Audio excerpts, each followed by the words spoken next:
Okay, so I'm going to go over how to get started taking a 3D scene, maybe something that looks like this, and getting something like this into a real-time game engine called Playcanvas. So we're going to talk about how I created this scene really quickly, what you need to do in terms of setting things up on your desktop. And then we're going to talk about exporting to Playcanvas and configuring the scenes and the various accounts that you need to make that happen. So let's go ahead and switch over to a web browser. So I like to sign into Playcanvas, which is playcanvas.com, using my GitHub account. Because Playcanvas works with GitHub repositories, becomes a really great way to keep your code in a version controlled repository like GitHub without having to worry about losing it. And it enables you to share your code with others that might be helping you with the project. So go ahead and make an account, or if you have one, sign in. So I'm going to go ahead and sign in.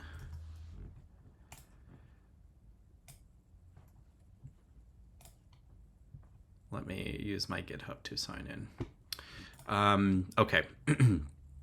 So we can create a new scene just to make sure this works. Let's go with a blank project. Maybe if you're making something that is more static, you can start with a model viewer project, but for now, let's go with blank. I didn't give it a name, but you can change the name here in the settings from blank project to example demo. My demo, save, and then it will update your details. Most of the time you'll be spending in Playcanvas is going to be in the Playcanvas editor. So let's open the editor and just have a look at what it is. So here you can kind of see a fully featured 3D environment editor. And when you click on launch, it will, in the web browser, give you a 3D scene. I can't really move around. There's no interactivity configured. We can just see kind of what the default camera is looking at and not much else. So let's close that tab. So what we're going to do is jump back over to our desktop and look at how we can set up a folder structure for Blender, and then we're going to look at importing some assets in here. But before you do that, go ahead and make your Playcanvas account and sign in with a GitHub account to make things a bit easier for yourselves. Okay, so jumping over to Blender, you can see on the left here I have an asset browser. And the asset browser allows me to essentially create little 3D modules or kind of reusable components here in the scene, like for instance this piece of dock that I built. If I want to add more of them, I can just go over to the asset browser and drag and drop it in. Right, so it's not aligned, but I can kind of align it. I can use the snapping tools here in Blender, and I can build this out. And the reason I did it this way isn't necessarily so I can quickly make pieces here in Blender or configure the scene in Blender. It's so that when I bring this into Playcanvas, it only has to load this piece once, but I can reuse it to build, other similar structures. So that is pretty common with video games. They're often called asset packs. Essentially, you're creating your own scene asset pack. If your scene uses reusable pieces like this, you might have a scene where everything is unique, in which case the asset browser is a little bit less useful to you. But if your scene might make good use of the asset browser, make sure that we set up a place for our asset browser to draw from. So on my computer, I have a documents folder, and then I have something called Blender, and then in Blender, I have a folder called assets. And so what you want to do is point Blender's settings to look in this assets folder, and then anything you make will be saved. So for instance, this scene will be kind of saved within this folder, and then any other Blender scene you make, you can draw from the assets folder.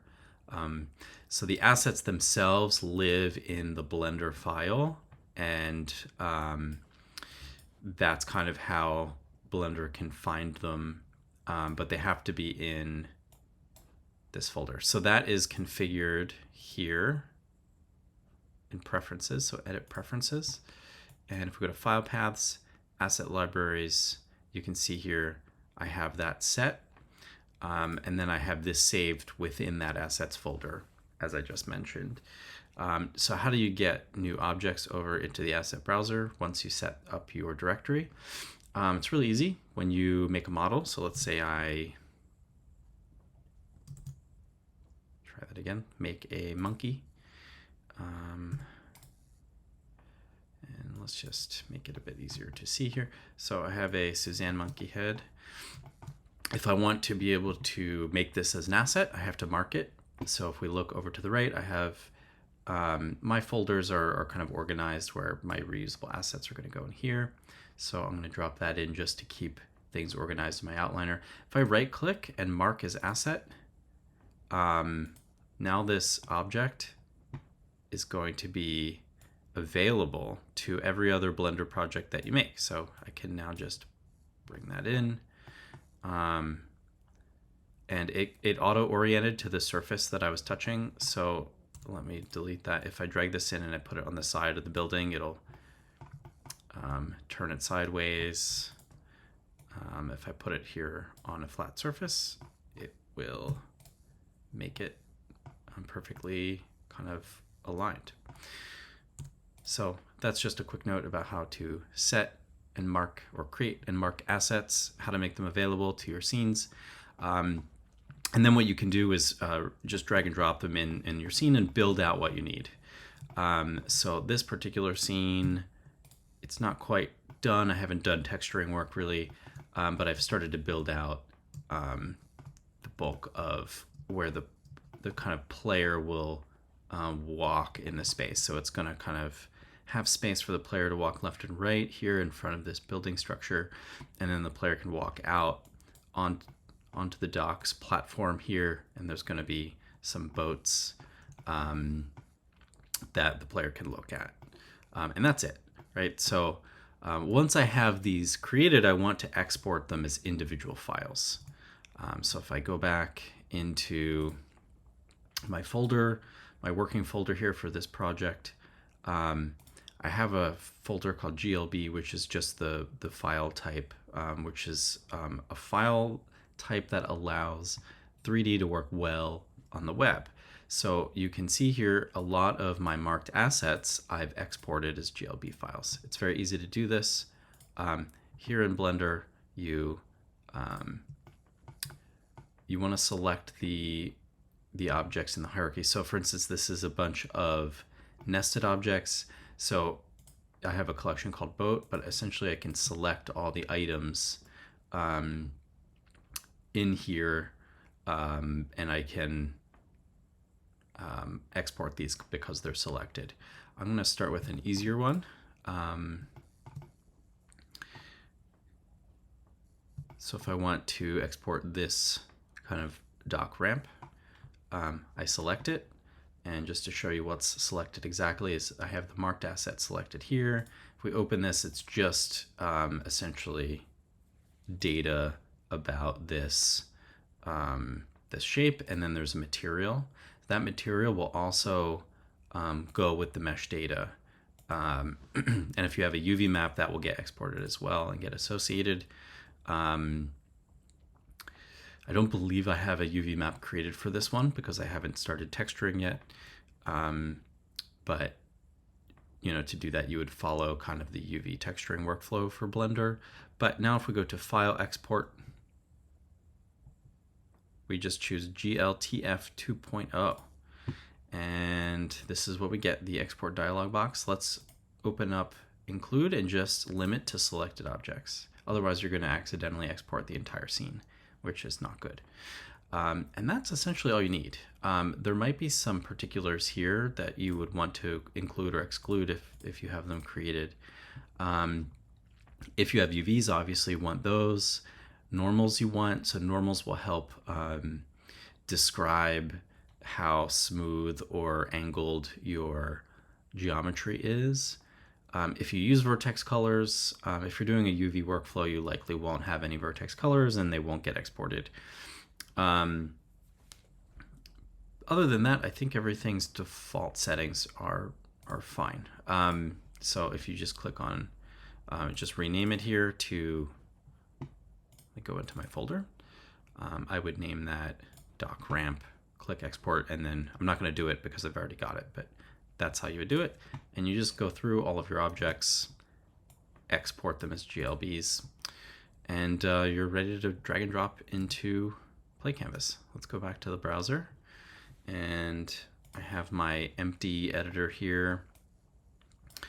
And so on the left-hand side, you have your manipulation tools. You have your scene tree here. It's often called an outliner. It's called a hierarchy here in Playcanvas. Along the top, we have our, how you get back to your main project page, some project settings, version control system, and you can actually hook this up to GitHub repository once you have this, your GitHub stuff set up. And this is just a kind of a shader view here. You can switch to different shader modes. Standard is fine. And then you have different ways of looking at the scene through different default cameras. This is the scene camera here on the bottom. So if you want to reposition your scene camera, you would select this here, or you can select it here on the left and go to perspective, and then we can manipulate. You see there's a little window that pops up. I like to jump into the camera view and align it. You will likely be nesting the camera within an object. So for instance, if we want to make a player, we would add a 3D capsule. Let's delete this box. I've accidentally parented it to the camera because I had camera selected. So let's drag this to the root. And you can see that when I created it, it automatically took on the positioning of that camera. So I can just zero this back out on the right. So on the right-hand side, we have all of the properties and details of the objects in the scene. All right, and then there's rotation here as well. So I'm going to go ahead and zero out the rotations. Okay. So to kind of show the scene here, I am going to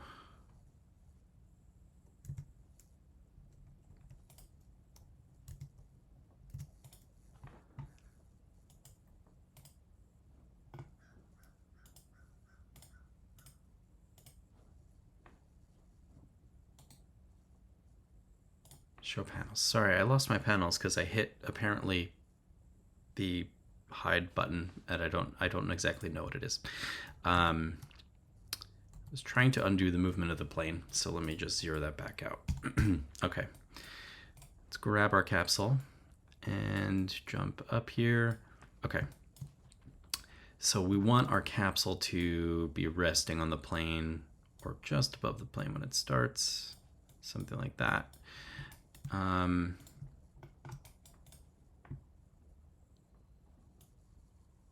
And the plane is going to be a walkable surface. So let's go ahead and parent the camera to this capsule. Think of it like the face of a character. And then, the camera sort of where the character looks. So let's zero out the rotation of the camera. And we're going to zero out. All right. And so Y is actually up in this space. So let's look through perspective. So if you can see here, usually in 3D, Z is sort of up and down, but in game space, just because someone decided they liked Y better, I guess because in 2D gaming, you're looking at the screen in X and Y, and Z was sort of back into space. That's probably where the convention came from. But anyway, we can just kind of put the camera that, you know, where a good height might be. Maybe here.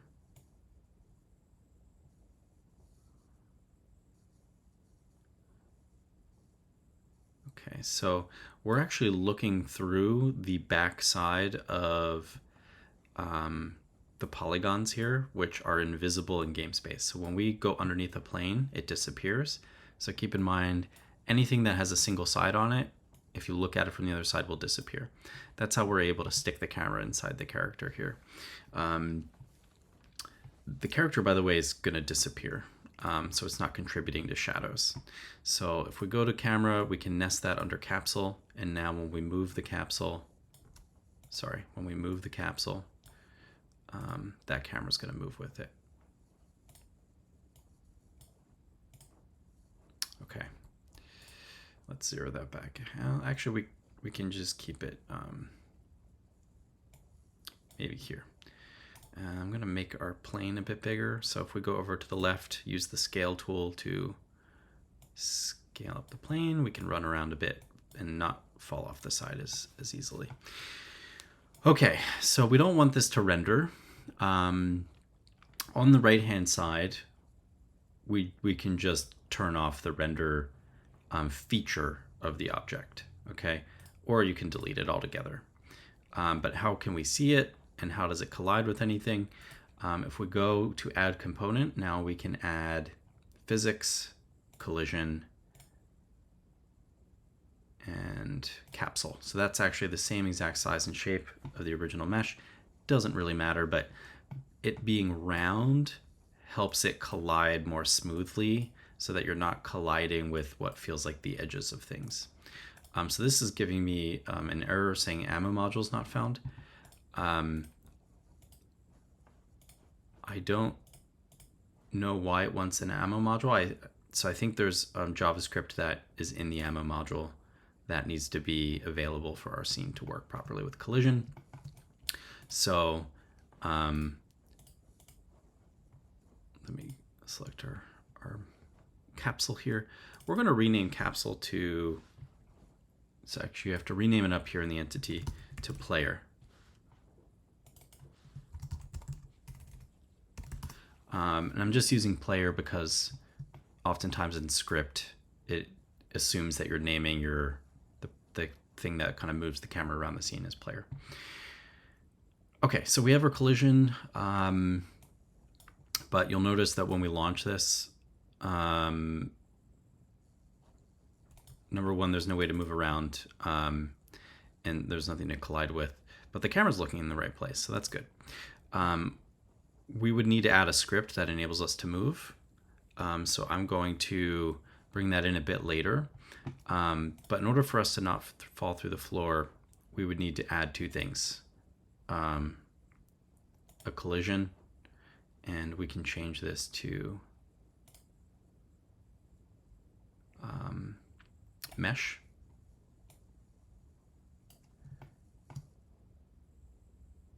Okay. Maybe instead of mesh, because it's a plane, I'm going to just use box, and then we'll scale up the box. So we're going to do that here in the collision properties called the extents. So essentially we can create this purple representation. And we're going to do the Z space here, or the Z axis, which is different than in your 3D tool that you'd be used to. And then we want to kind of move this down so we can change the offset. So let's offset this to here. So if this is too much work, the other thing that you can do is we can delete the plane and we can add a box to be the ground plane, or you can create it in 3D. But let's just bring this down, and in perspective we're going to let's go to the left view. I can bring this down to here, and then we can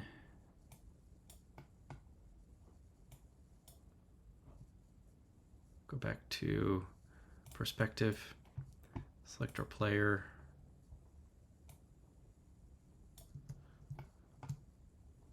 All right, so it shouldn't have an issue, and then we can go ahead and add a collision.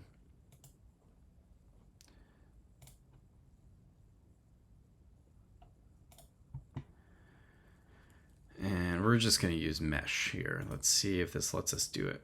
Non-uniform scale, mesh collision will not work as expected. Okay, I think because we scaled our object, it doesn't like that.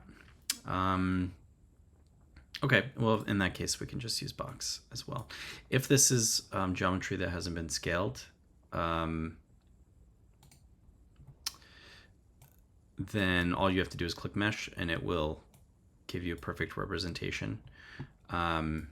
So I thought maybe it being a box would not yell at us for the scale issue, but we'll just repeat that same process. Okay, so you can see here we have our box, which is our ground. Now we can look through it at the bottom, and it is visible. It's not transparent. And then we have this colored region here that indicates the collision area. So it's a collision area, but it's not going to keep our character from falling through it. It'll say, oh, you've collided with the plane, but it's not going to stop gravity. For stopping gravity, we need a rigid body. And so a rigid body is essentially like physics properties. So a static rigid body will make it so that it's not going to kind of move according to gravity in our scene. Our player also needs a rigid body. And it needs to be updated dynamically so that when the player moves, it kind of collides with the other rigid body, or kind of is impacted through physics with the rigid body of the other object. Just to show you what happens if we disable this, or let's put it on the player. So we're going to make the player fall through the ground. So we're going to turn off rigid body on box. We're going to click launch, and then our character should fall through the bottom. I disabled. Okay, let's try that again. There we go. So our rigid body is enabled, and now we're falling forever. So let's just close that out. If you don't want your character to fall, go to your ground and turn the rigid body on, make it static. And then basically wherever this collision is set up for, the rigid body is going to work for. So let's launch this. And now we're standing. We still can't move because we don't have a moving script, but we can add that later. Okay, so let's get our assets pulled in. Going to create a new folder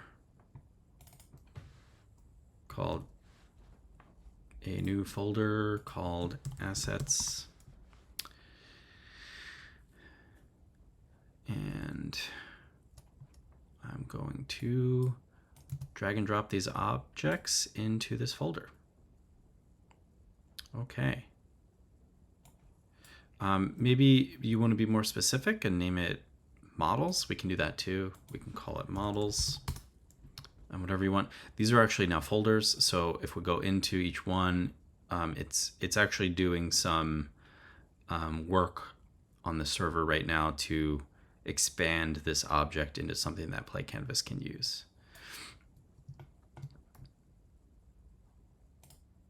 Okay, so this one's finished. So I think it's it's going through and doing each one. So if I come back here, it's still working on that one.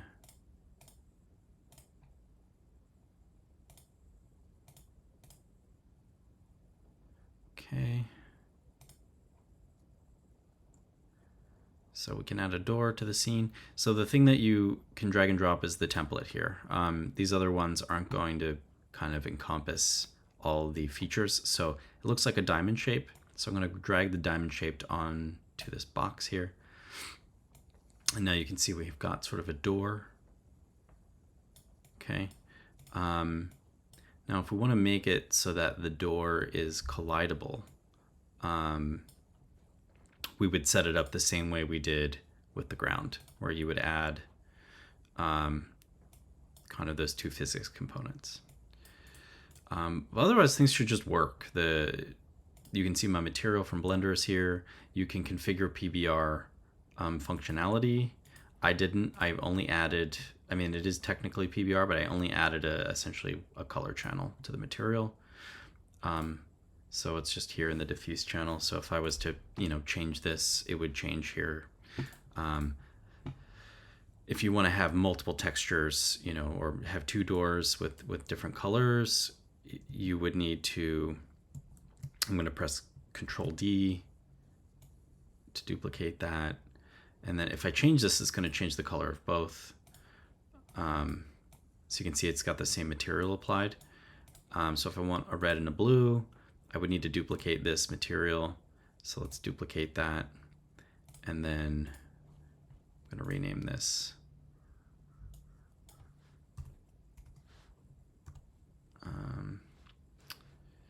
Red.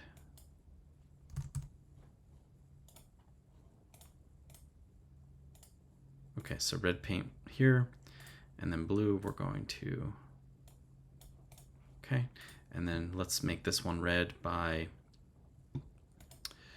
I think we can just, oh, look at that. We can just drop that onto the different predefined areas for the material. So I can just drop that here onto the region of color and it will replace that material.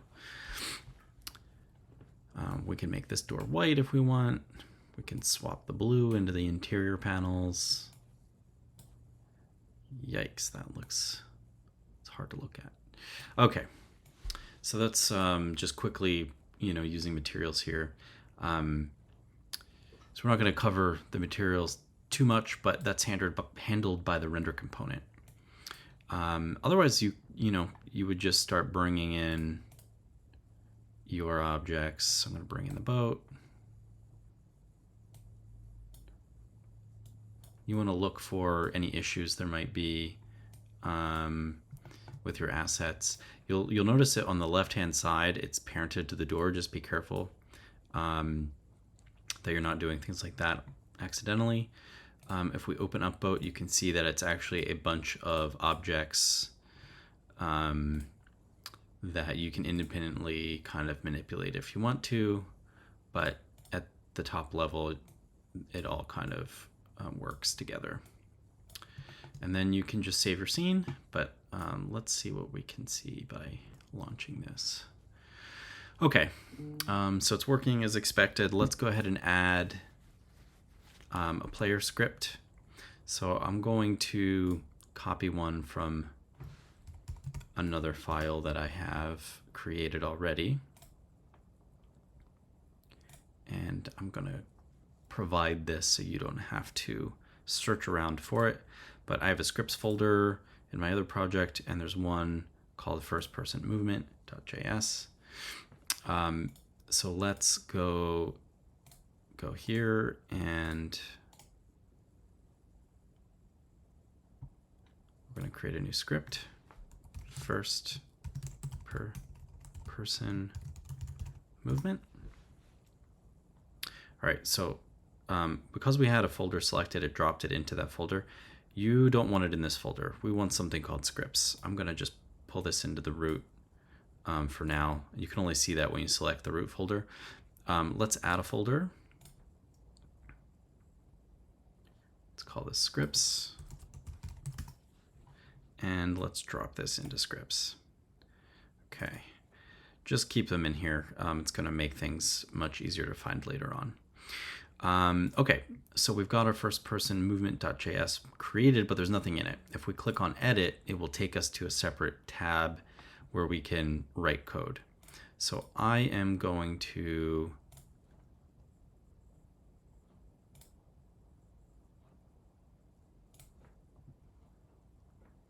let's just see.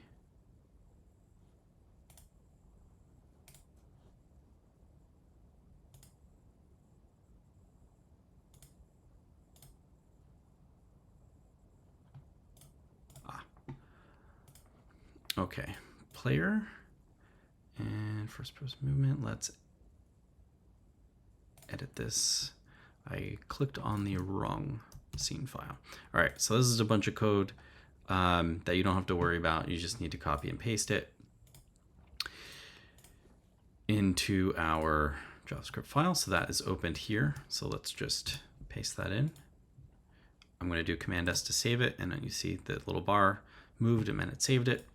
And now I can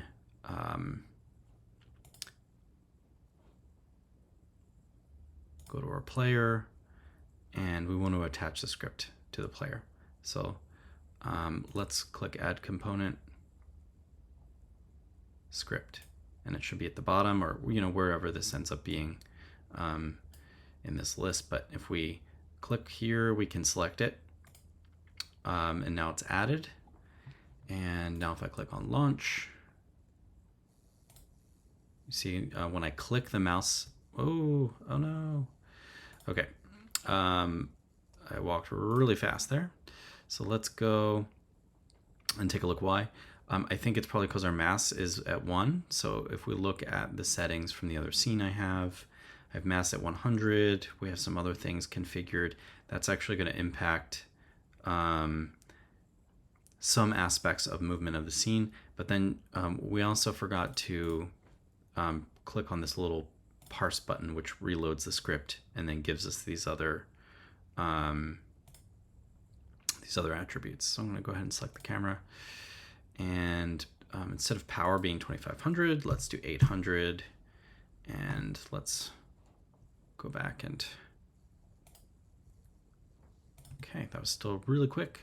So let's make the mass 100, and let's add some friction.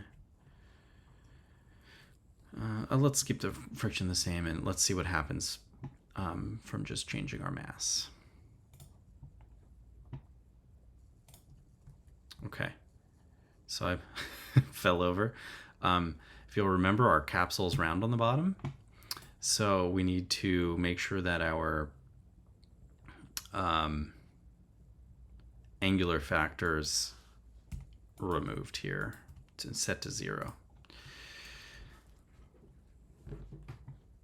Let's try that again. Now when I move with the W key, right, WASD are going to be your movement keys. I'm going kind of slow. But I'm moving, I'm not falling through the floor, and I'm not rolling over. So that's kind of basic interaction with the scene. So if I press escape, it'll release the key or the cursor from the scene. Let's close out some of these. That's kind of the basics of exporting from Blender, importing into Playcanvas, setting up collisions, rigid bodies, adding a script that allows you to move a player around, and configuring your player.